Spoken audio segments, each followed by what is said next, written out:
In un momento così delicato, vedere che ci sono forze politiche che trovano la forza di speculare, strumentalizzare in realtà un lavoro straordinario da parte della nostra sanità,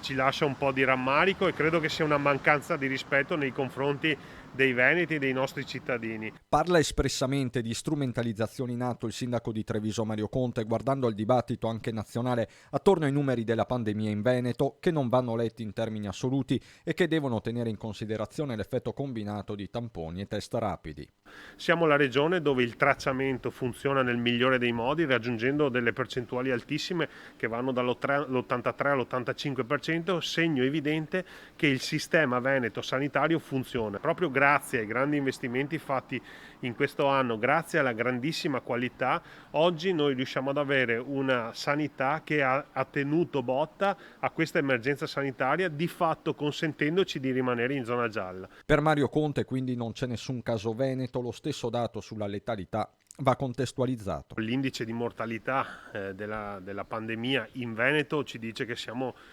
tra le regioni più colpite, quelli con l'indice più basso, quindi sono segnali comunque confortanti, anche se purtroppo stiamo parlando di vittime, quindi fosse anche una sola non c'è nulla da gioire, però dobbiamo guardare i numeri con grande responsabilità, lasciando da parte la politica. Io ringrazio